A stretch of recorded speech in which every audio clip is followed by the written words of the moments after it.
السلام علیکم دوستو، آپ کا کیا حال ہے؟ آج میں ایک اور آپ کو دلچسپ تحریر پڑھ کے سناؤں گا جو کہ 7news.com سے لی گئی ہے۔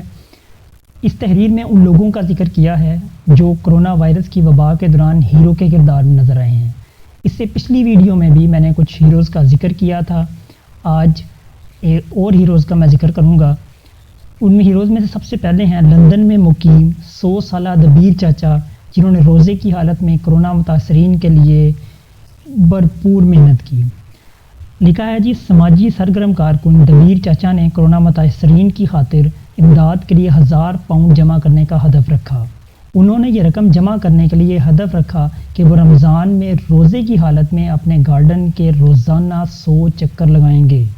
ان کا خدمت خلق کا یہ عمل رائے گاں نہیں گیا۔ صرف 17 دنوں میں انہوں نے 1.5 لاکھ پاؤنڈ جمع کر لیے۔ یہ رقم بیرون ملک بسنے والے بنگلہ دیشی اور دوسرے مسلمان اقلیتوں کے لیے استعمال ہوگی۔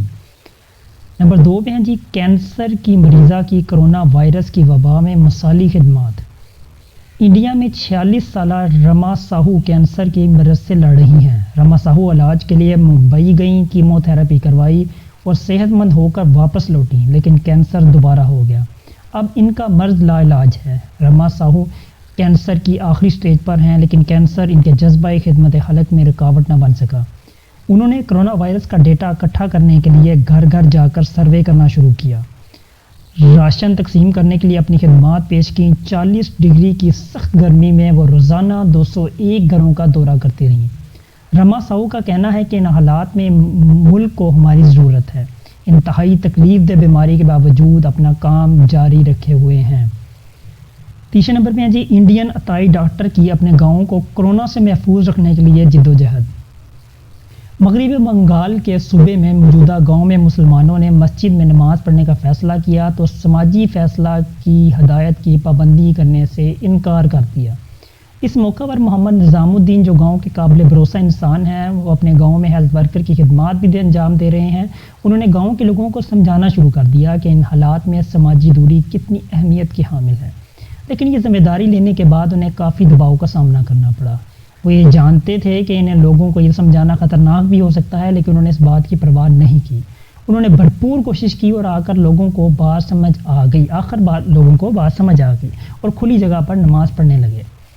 مارچ میں لاک ڈاؤن کے دوران انہوں نے 3 دن دکان بند کی، لیکن مریضوں کے رش کی وجہ سے انہوں نے دوبارہ کلینک کھول لیا۔ اس دوران کرونا وائرس کے علامات ظاہر ہونے والے مریضوں کی معلومات سرکاری ایپ پر ڈالتے رہے۔ ان کے ساتھ کام کرنے والے 70 افراد نے 24 کے قریب گاؤں میں جا کر ان کو ماسک بانٹے اور سینیٹائزر تقسیم کیے اور SOPs کے بارے میں بتایا۔ 57 سالہ ہنریک سورو کی بطور ٹیچر مثالی خدمات۔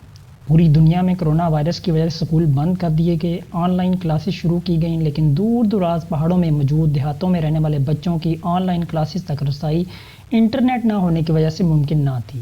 بعض ایسے غریب بچے تھے جو کمپیوٹر اور انٹرنیٹ کے اخراجات برداشت نہیں کر سکتے تھے۔ سورو ایسے بچوں کو علم سے محروم نہیں رکھنا چاہتے تھے، اس لیے ان کے گھروں میں جا کر ٹیوشن پڑھانا شروع کر دی۔ سورو نے اپنی جان خطرے میں ڈال کر اپنا فرض نبھایا۔ کرونا وائرس سے انڈونیشیا میں 7 کروڑ طلباء کی تعلیم متاثر ہوئی ہے۔ نمبر 5 نمبر پہ ہیں، گاڑیوں کے پرزوں سے وینٹیلیٹر بنانے والی افغان لڑکیاں۔ 2017 میں امریکہ میں ہونے والے روبوٹک مقابلے میں خصوصی انعام پانے والی ان لڑکیوں نے کرونا وائرس کے آنے کے بعد اپنی توجہ گاڑیوں کے پارٹ سے سستے وینٹیلیٹر بنانے پر مرکوز کر دی۔ اس گروپ میں موجودہ لڑکیوں کی عمر 14 سے 17 سال کے درمیان تھی۔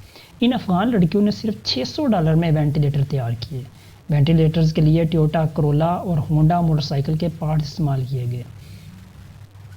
کرونا وائرس اور ہمارے ہیروز کی قسط نمبر 1 پڑھنے کے لیے آپ کو 7news.com پہ جانا پڑے گا۔ اس کے علاوہ ایک اور پرمزہ تحریر ہے جو آپ پڑھ سکتے ہیں 7news.com پہ جا کر، وہ ہے جی، پاکستان کی کرونا وائرس سے جنگ اور جوابی وار۔